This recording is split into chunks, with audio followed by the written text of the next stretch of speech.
Hello and welcome to Non-Stop Wrestling Chat. My name is Barry and this is your Impact Wrestling Turning Point 2020 review.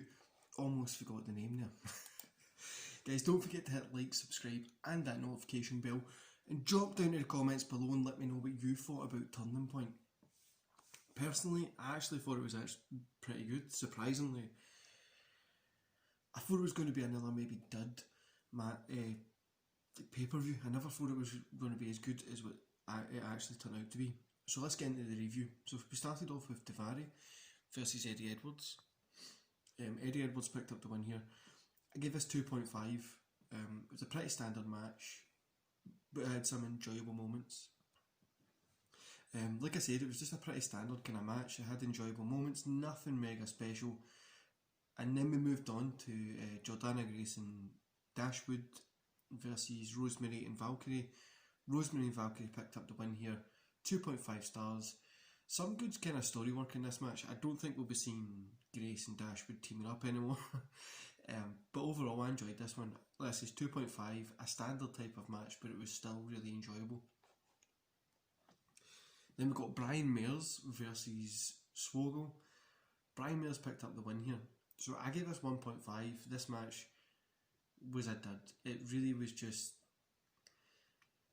It was one that I wasn't even looking forward to, and it was kind of like just...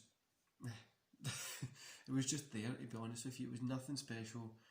It was below par, as we probably all expected. Then Triple XL versus Chris Sabin and James Storm. 3 stars, guys. This was the first of the 3-star matches. This was a great match. I really enjoyed this. Not a surprise, really. Everybody kind of was expecting a good match here, and it was good. The only thing, it was cool seeing Storm back in like an Impact and TNA ring. The only thing, there was a few lulls in the match here and there, but overall it was mega enjoyable.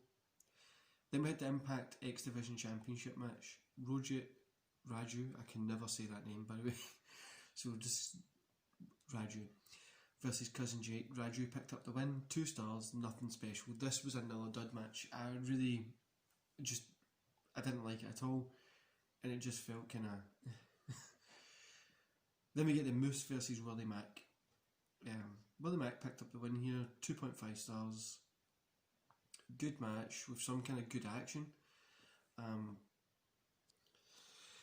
It had good action, it was a good match. Like I said, Willie Mack picked up the win via disqualification here, so it's nothing really changed. I gave it 2.5, it could have been better, but I would like to maybe see these guys go at it again, maybe a different format, maybe a hardcore match or something. Something a little bit more high stakes. Then we get the Impact World Tag Team Championship match. The North versus the Good Brothers. The Good Brothers pick up the win. 3.5 stars, guys. This was... It could have been a 4-star match, but I gave it 3.5. But there was a few moments in the match that just didn't click. But the match 100% lived up to what I was expecting from it. I think everybody kind of think this was one of the best matches of the night. Honestly, I loved this one. It made both teams look good, made me want to see more from the teams. Just, it put everybody over in that ring, and it was a great match. The Impact World Knockouts Championship no disqualification match. Su Yung versus Perosa. Perosa picked up the win here. 3 stars, guys. Great action, great match. Story, everything was there that was needed, and it just worked well. Yeah, I enjoyed it. I really did enjoy that one. Then we got the Impact World Wrestling World Championship match. Rich Swann versus Sami Callihan. Rich Swann picked up the win. I expected Rich Swann to pick up the win anyway. 3 stars here. Again, another enjoyable match, and finishing off a stellar second half of the card tonight. So overall, guys, I gave this 3 stars. The show had kind of 2 halves. You had obviously the James Storm and Sabin match that got a 3 stars in the first half. If that was it, this show would have probably been like a 2. There wouldn't have been any great. Wouldn't have been like a brilliant show, but it would have still had a place. The second half was just insane. Like, it literally just was great wrestling. The promos that were there were good as well. The in-ring reaction was obviously good. And I think the only thing that would make this better is if there was a crowd there. The crowd reacting and stuff like that. I also think them just focusing on the wrestling, like not worrying about what fans are doing and how they're cheering, and just being in the wrestling is allowing people to put on great matches as well. And it also looks like we're going to be getting Final Resolution December 12th, so in a month we're going to be getting another pay-per-view. I don't know how I feel about the pay-per-view being announced like a month out, but let's hope it's as good as what tonight was. We can only hope it to live up to the kind of standards that they set in place tonight. And I would love to see the Good Brothers maybe go against Chris Sabin and James Storm. Turn James Storm heel, send them in with the Good Brothers and have like a kind of group or something for them. I don't know.